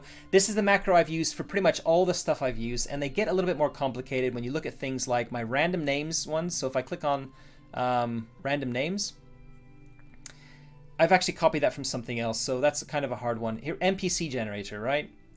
This has actually functions in it, but it still starts at the top where I'm creating variables that I need for specific things. So I've got here, and this I'm gonna have to change as well.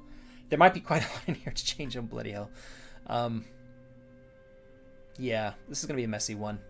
But it's an important one for me, so I will need to spend the time going through it. So anyway, for most people, I think if you want to create macros to reference some tables that you've created, that's more or less how you do it.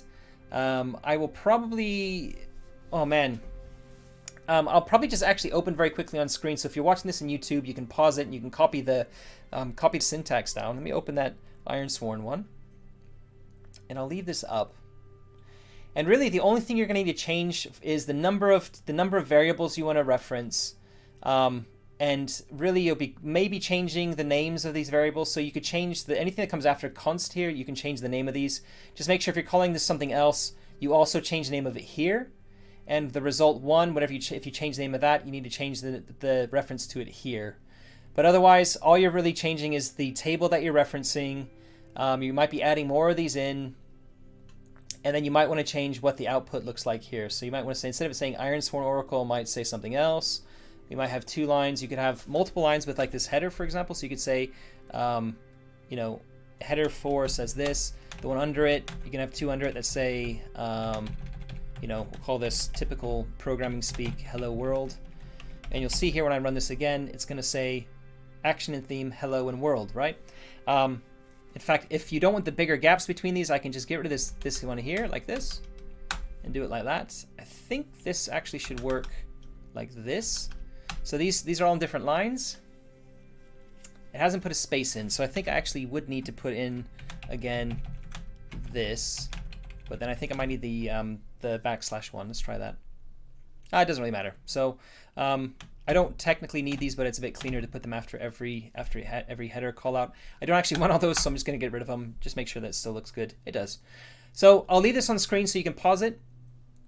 Just to kind of copy down how this looks. In fact, I might just change it ever so slightly. What's important to also look at is that there's this weird kind of, this weird dash. That needs to be there at the front and at the back here. Look at where the semicolons are. But I can actually even split this up slightly by doing this. In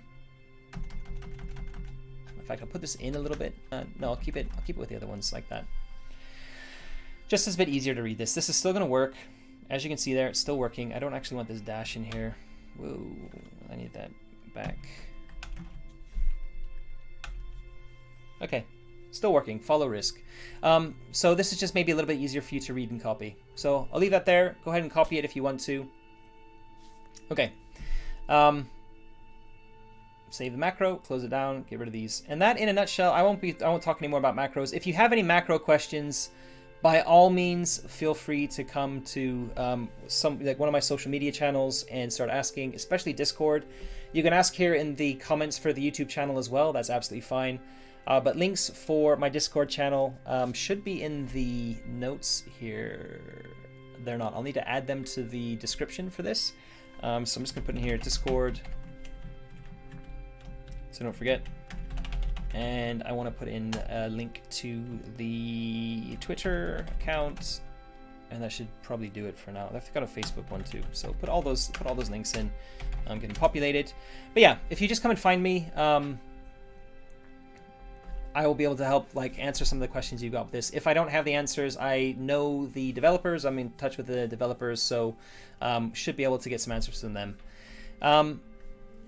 There are some new modules in here. So for example, I created this castle generator, and I'm actually using things like location descriptors and stuff, but I can actually get rid of these because this is part of the new version 8. There are slick castle generators and dungeon generators. So I click on that, run it.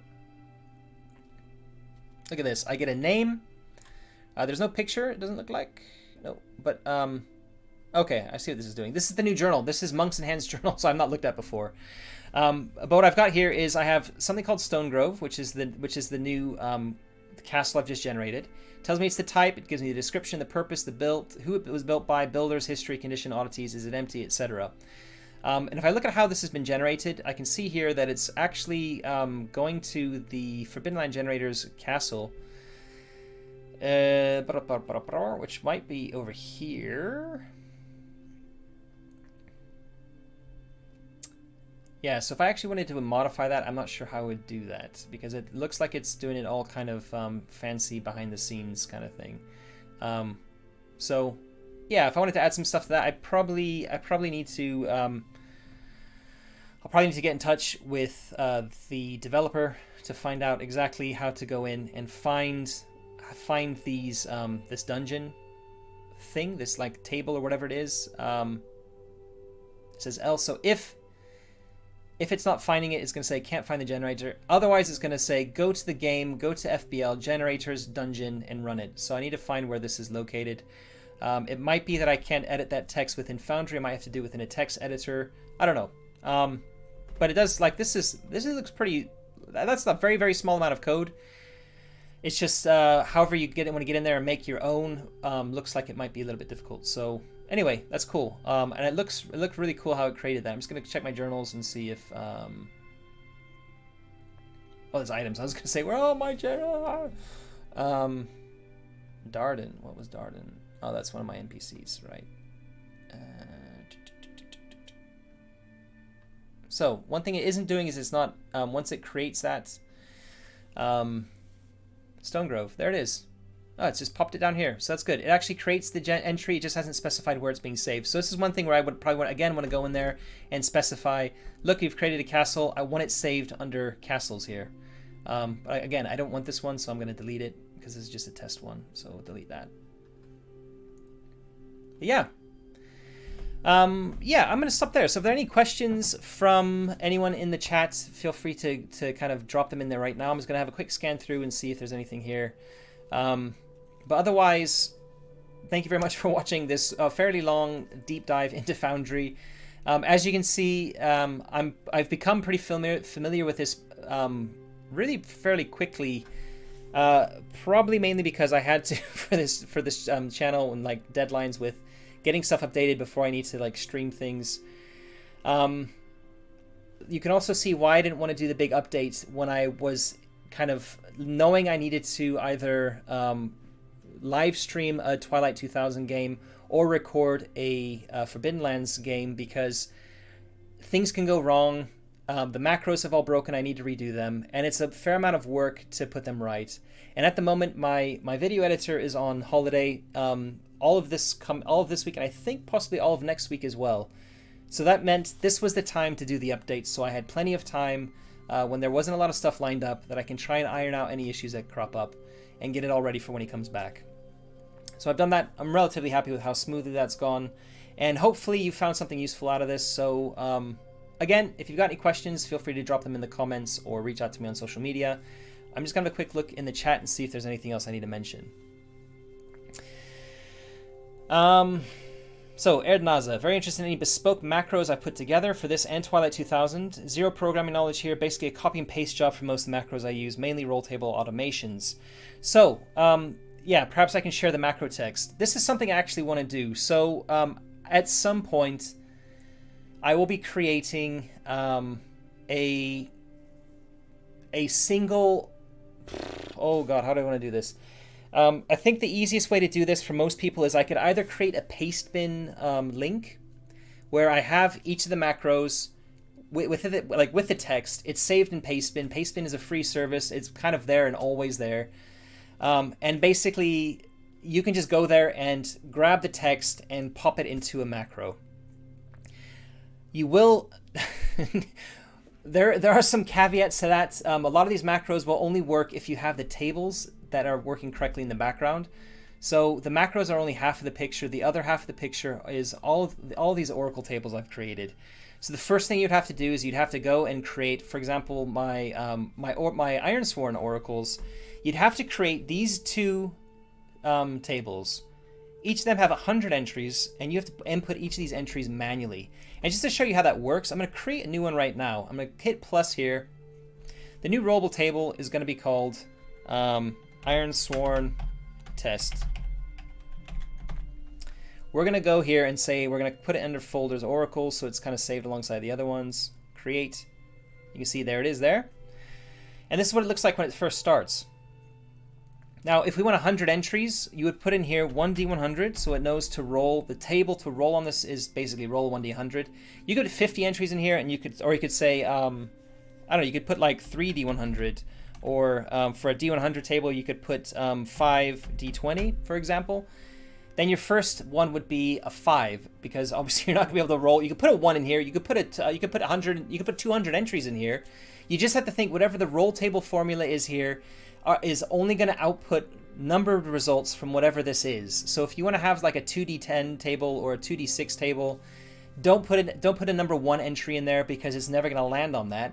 And likewise, don't put a 13 entry if it's a 2d6 table, because it won't roll on that. It'll still accept it. It won't have any issues here. Having it, running it, everything will be fine. It's just that those entries will never be called out, right? So just something we're thinking about. So for this, it'd be 1d100 table. I don't display the roll to chat. What that means, if I was to keep that on, I'll give you an example here. For Ironsworn, right? Let's do it. Let's go back here. Look at the Ironsworn theme one here, and we're gonna actually display the roll to chat. You might be able to figure out what that means from what it says. But if I now click on this, look what we're gonna actually see what the resulting number was. Oh, it hasn't put it out. Never mind. So I guess you can kind of keep that checked if you want. I've unchecked them for all of mine. But anyway, so Ironsworn Test. You then have to hit this little plus button for each one you want to roll on. It automatically assigns a range of 1. The next one will give it a 2, etc. And the way I do this, because I don't want to be scrolling back and forth, it only makes it so big before your screen stops creating them. So if you start putting them in like this, you've got 9, you type in your 9th entry, blah, blah, blah, blah. You want to put another one in, you got to scroll up here and hit the plus again. And you can imagine with 100 entries, it's going to take a long time to do that. So what I do is I keep my eye over here. It says I've got 10 entries so far. And I just hit the plus button to add new ones. And I just keep my eye on the side until I get to however many entries I want, the full complete number of entries I want.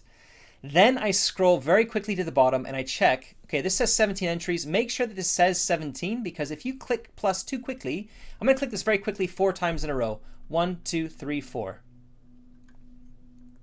Remember I had 17 entries. It should now have 21 entries. It doesn't. And look, it has 18 twice. So it hasn't actually assigned 18 and then 19 because I was hitting the plus button too quickly. So that's something worth bearing in mind. You would either have to come here and like redo these, or I don't know, like it gets to be a bit of a faff. So the way you have to do it, the way I've learned how to do it, is you click the plus button, wait until it shows up, click it again, wait until it shows up, and you're basically clicking it with a slight pause in between like this. 24. I've clicked it twice in a row there actually, before it looked like it updated. So look there, it's done that again, 24 and 24. So just something worth bearing in mind is it will create the right number of entries, 25 entries, but they might not be numbered correctly. And the way you would see this is if you scroll, if you've done it all 100, for example, scroll all the way to the bottom. If your last entry says 100, you are golden, because that means it has automatically assigned the right number. It hasn't skipped any. But if it says 99 or 98 or 97, you're going to have to scroll up, find the ones that are numbered incorrectly, and you're going to need to give them new numbers. And the quickest way to do that, let's say if this one up here had said 18 like this. In fact, we'll just do this again very quickly and just go like this. Well, I'm just tapping this a ton of times. Then I'm going to tap it slow and slow. So I'm basically creating a massive muddle here. I'm going to wait until the numbers slow down a bit. Go down here, and you can see it says 28. Oh, hold on, 28? I should have 32 entries here. Well, I can see instantly that I've got 26 lots of times. I've got 18 twice. So the easiest way to do this is say, okay, 28 is my latest entry. I'm going to go up to the first one here. I'm going to call this 29. I'm going to call this is a duplicate here. I'm going to call this 30. This one 31.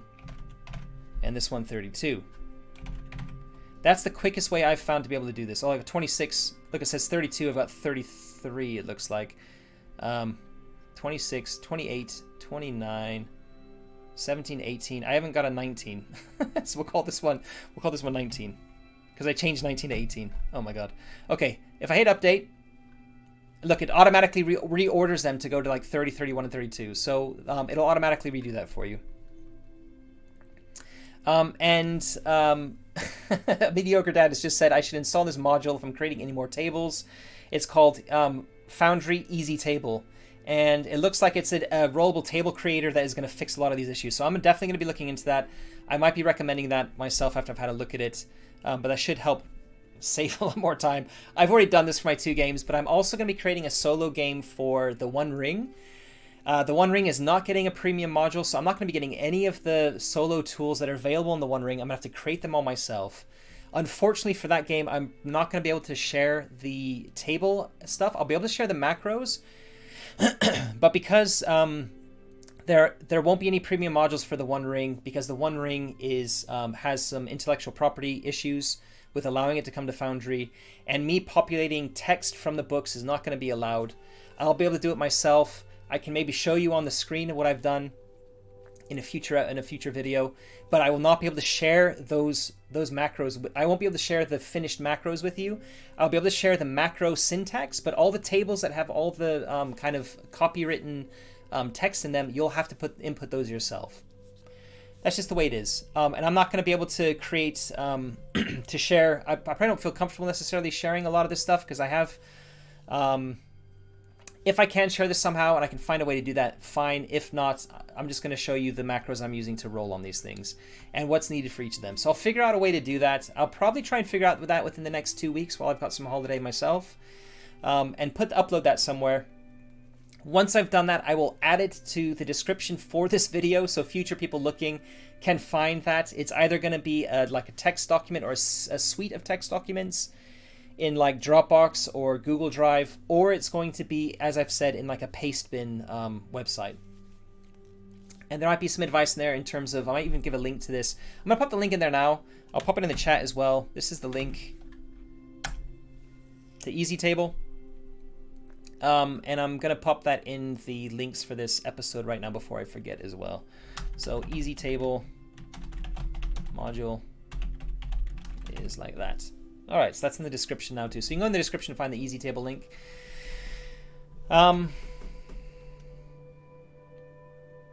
Yeah, I've got GitHub. I can post it in GitHub. We'll see. I've got GitHub. I have I've basically created an account just so I can make comments on, like, raise issues with other people's projects. I could put it in GitHub as well. So it might be Pastebin, it might be GitHub, something like that. I'm gonna go for the one that's gonna be the easiest to do. All right, I'm gonna keep going through the comments here because there's been quite a few since I've been talking, and then hopefully we'll be able to stop this.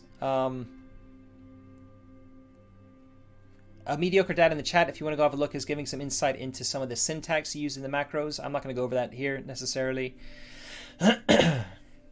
But dialogue pop-ups are something that are becoming in a new version, possibly in a new updated version of the premium modules.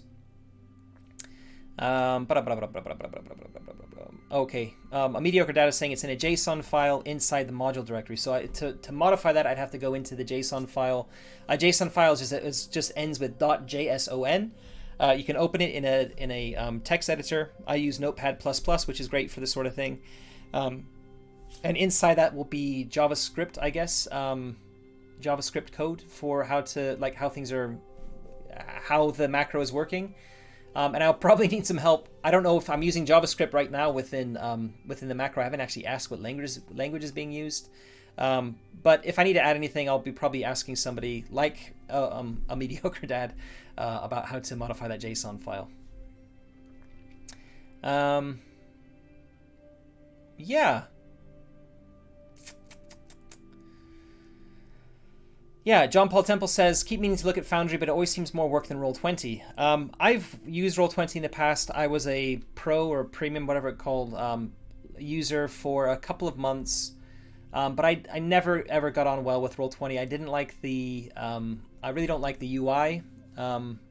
And I ended up just doing more theater of the mind stuff anyway. And really, Roll20, I'm not that Foundry is any better in terms of it having a massive focus on maps, but Roll20 I just felt like I was struggling with it all the time. I really didn't enjoy using it. A lot of issues I had with things behind the hood.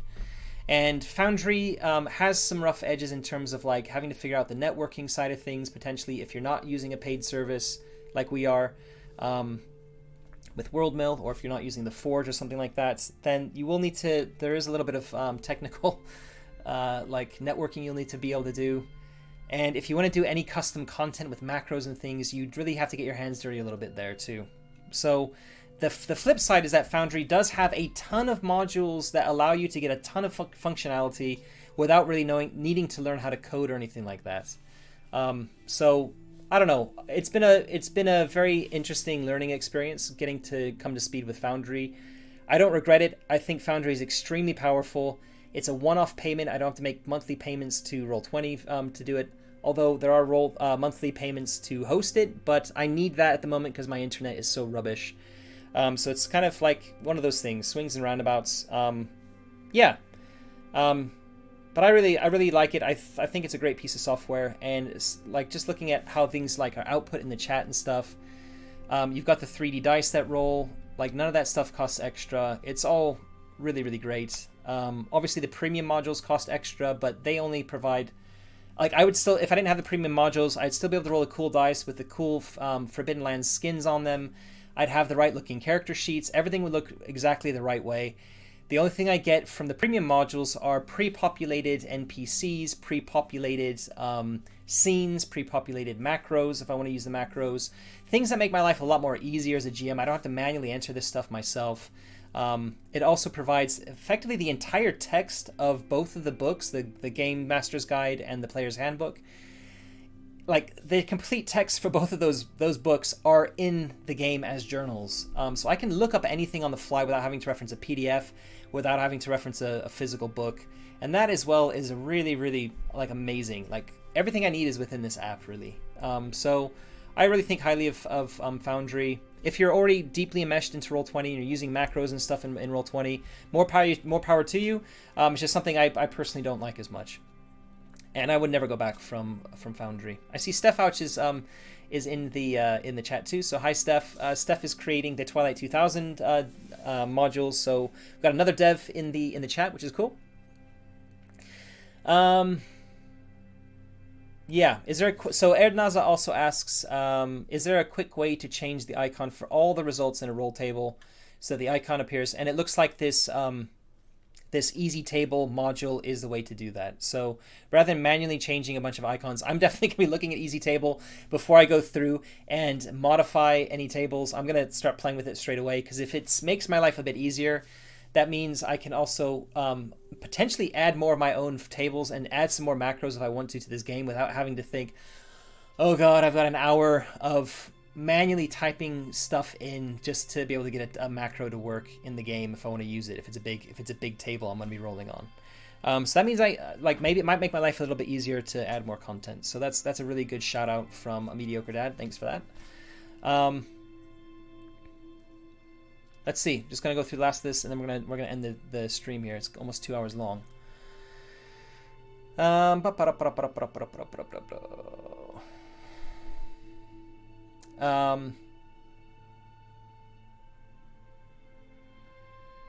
Yeah, I'm using WorldMill for hosting.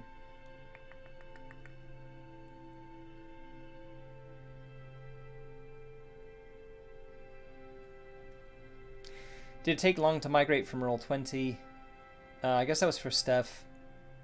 I didn't migrate anything from Roll20. I was using, in fact, if you watch the first videos on this channel, I was using Gtove, which is a 3-dimensional mapping virtual tabletop that is open source, so it doesn't cost a penny, and is really quite good. It's just that it lacks things like a dice roller. It doesn't have a huge community behind it, so there aren't a lot of people creating, even though it's open source, you can go and create forks of it and do your own stuff with it. It doesn't have a huge community behind it creating those forks and those things that are needed really for things like the Forbidden Lands, like the Year Zero engine content. So I was using Discord for like Steph Ouch's Sebadius Discord bot for rolling dice. I was using Google Sheets in a web browser for character sheets in a separate tab, and so I ended up using lots of different windows for a single virtual tabletop, because the virtual tabletop didn't have dice rolling, it didn't have character sheets implemented.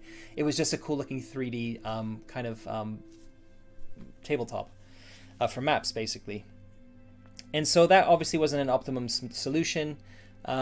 And that's why I migrated. So there was like I didn't have to do anything from Roll20 or anything like that. It was basically just a case of going from very little to going to having everything in one place, which was really nice.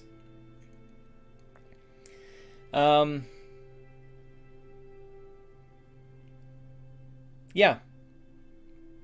So Steph Ouch is just saying, it took a long time to migrate from Roll20 to Foundry, but there are tons of tutorials and tricks to ease the transfer. So I guess this is where you would go. If you want to do the transfer, I would recommend going to the Foundry Discord or Foundry community and asking for help about doing it. And they'll point you to the right areas. They'll give you some tips and tricks that you want to know to make your life a little bit more easy.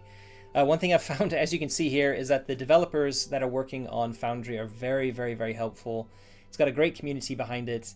And people who are really happy to help. So that's a big thumbs up from me, is the community is really solid.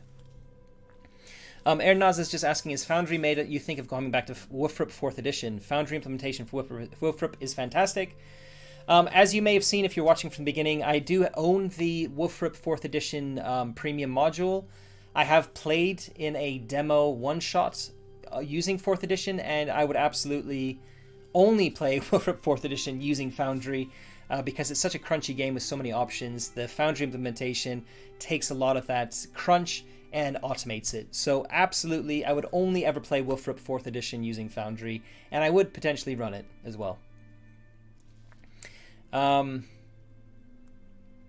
Yeah. It's turning into a Q&A now.